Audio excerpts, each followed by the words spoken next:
What is up, everybody? Welcome back to another episode on EI Entertainment Studios, back at it with another debate episode. Today's debate episode, we're going to be talking about Godzilla versus Gigantosaurus. This is going to be a very interesting debate video, and I think it's going to take a turn where most of you guys don't think so. It's going to be interesting. Now, as we all are excited for the new Jurassic World video, what a great way to celebrate by making a debate video of the Gigantosaurus. So here's the plan, folks. We're gonna go over the backstories of these two giant creatures, analyze them and all that good stuff, and then we're gonna put them up against each other in a death battle. So, without further ado, let's begin with the backstory of legendary Godzilla.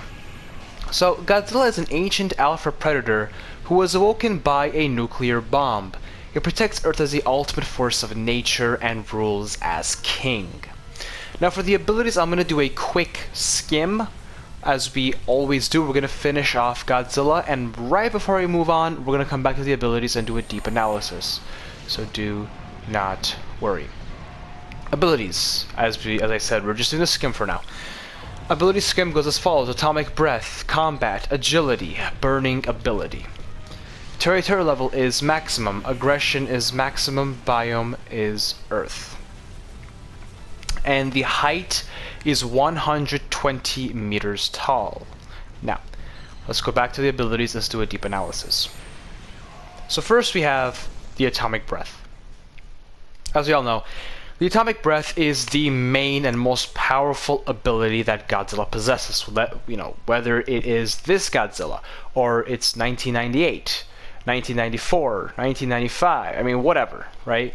I'm just throwing out years right now, I'm not being very accurate, but for example, the original 1954 Godzilla, his main ability was the Atomic Breath. Shin Godzilla, Atomic Breath. Godzilla 2000, that's the Millennium Godzilla, or the Heisei Godzilla.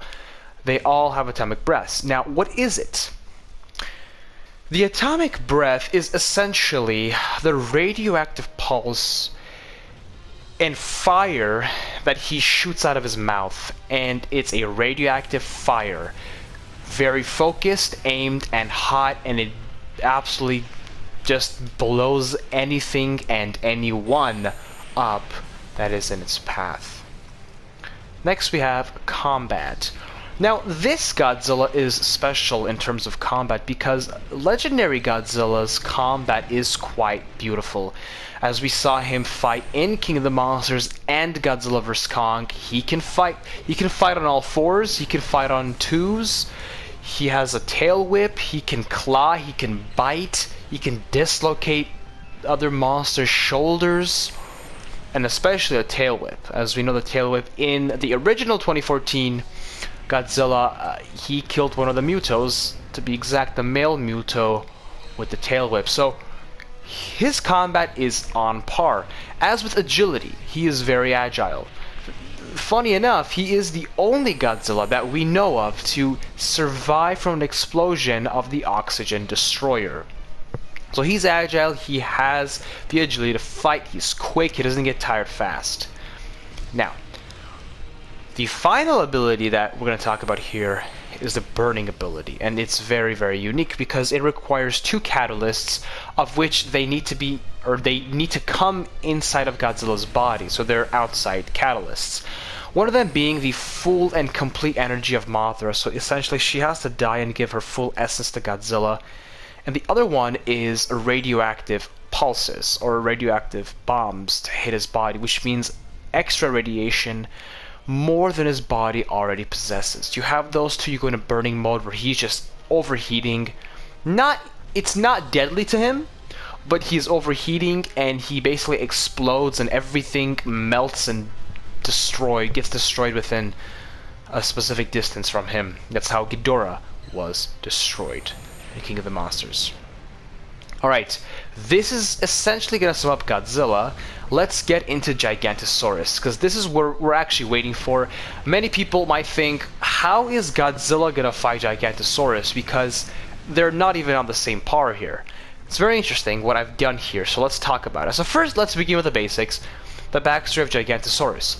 So, the Gigantosaurus is known to be one of the, if not the largest of all carnivores that lived in what we call today as Argentina. Also, the Gigantosaurus existed somewhat 97 million years ago, and it is now present in Jurassic World Dominion, which I'm very excited to see. Now, abilities. Quick skim. I'm gonna do a quick skim. Although the abilities are kind of like self-explanatory, but nonetheless, we'll go one by one again. We're not gonna skip it. Force bite, combat, speed, agility, and scoping out, which will go in. There is subsections in these, so do not worry. Height is blank. I'm not gonna say the height yet. We're gonna leave it for last because this is where things get interesting. Territorial level is none. Aggression is high. Okay, now,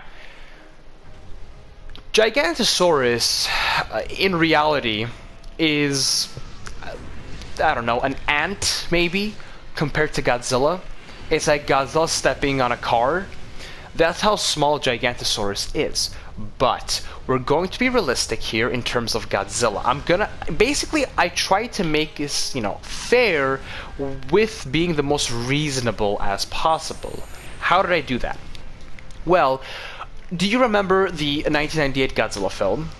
How Godzilla was an iguana, and the radiation hit the iguana, and the iguana became 5-6 times its size. Well, essentially, let's just say the same thing happened here. Gigantosaurus came face to face with Godzilla.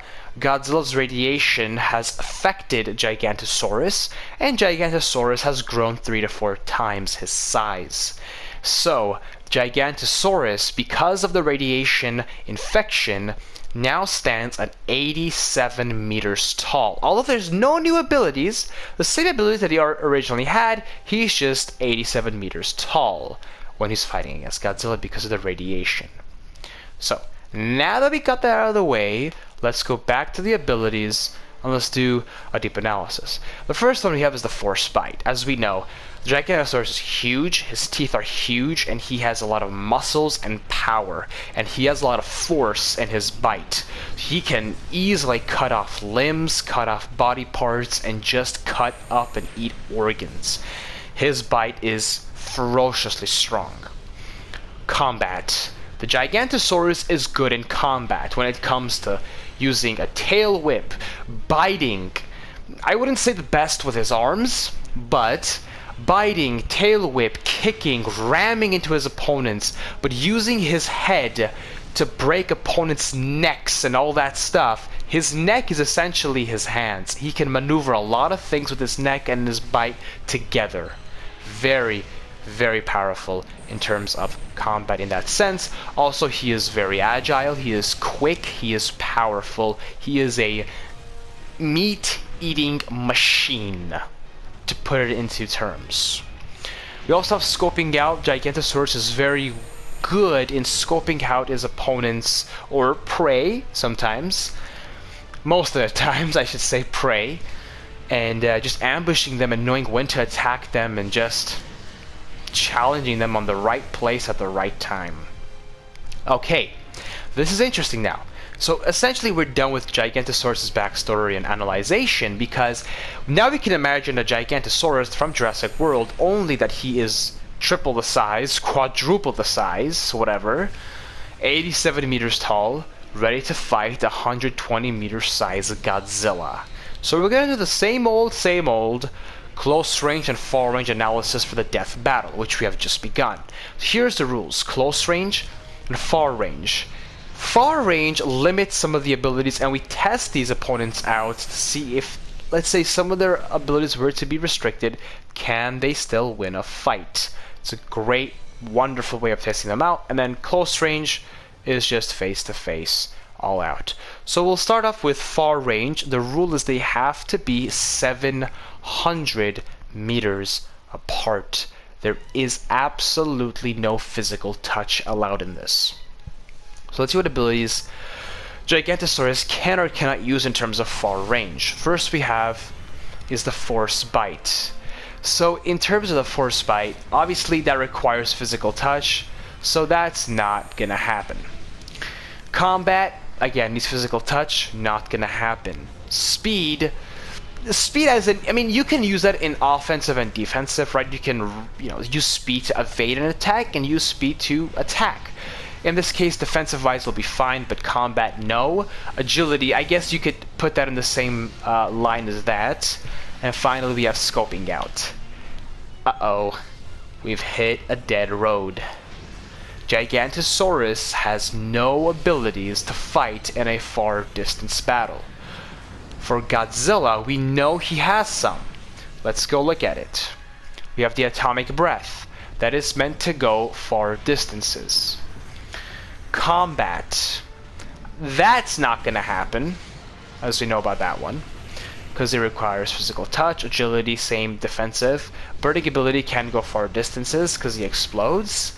So therefore, because Godzilla has the atomic breath, which he will fry up Gigantosaurus in a second, because Gigantosaurus has nothing to attack or defend himself with, we're not even going to go into the debate on this level because it's happened before in debates where an opponent does not have any abilities to fight at far range, means they automatically forfeit the far range level. Therefore, Godzilla will be 1-0 in terms of far range. But hold on, it's not over. Things are going to get interesting. We are going into close range. Now, close range is face to face. Let's take this into consideration. There are no limits. Godzilla stands at 120 meters tall. Gigantosaurus stands at 87 meters tall. Alright. Now, obviously Godzilla is bigger and badder. Face-to-face combat, when they ram into each other or run to attack each other, Godzilla is going to be the stronger one here. However, Gigantosaurus is quick. He has speed. He has agility. Now remember, he has a powerful bite.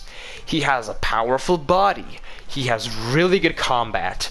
So, I believe that the Gigantosaurus is quick enough to evade Godzilla's atomic breath, and quick enough to bite the living hell out of Godzilla.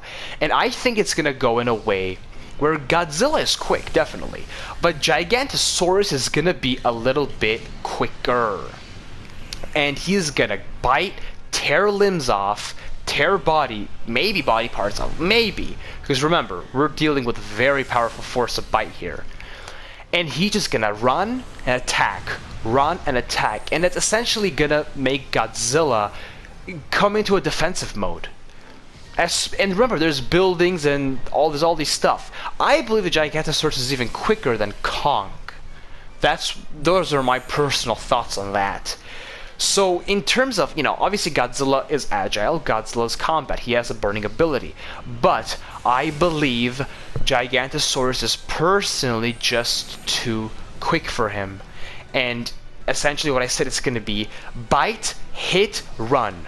Bite, hit, run. And just going to quickly make Godzilla go dizzy. And I believe through, back and forth, he is going to bite and numb on Godzilla to the death. So I believe in close range, Gigantosaurus can win. And I'm going to go ahead and give it to him for far range because of how big he is. Remember, he's 87 meters tall here, with his abilities growing up. So if anything, they become even more deadlier. So it's 1-1. We're going to go overtime. So in overtime, we're going to look at abilities and abilities only. And that's all we're going to rate them off. So let's just look at Godzilla first. So first we have is the atomic breath, combat, agility, and the burning ability. Next, for Gigantosaurus, we have the force bite, combat, speed, agility, scoping out. And obviously, when I weigh these two, it was a pretty close one. I'm going to have to give it to Godzilla because of the burning and atomic breath. He has better abilities overall. Therefore, it's going to be 2-1 due to overtime. Now, comment sections obviously are open. You can debate me in the comment section below. I would actually want to hear your argument on this. This is my opinion, and thank you so much for watching. And as always, have a great and wonderful, amazing, perfect day.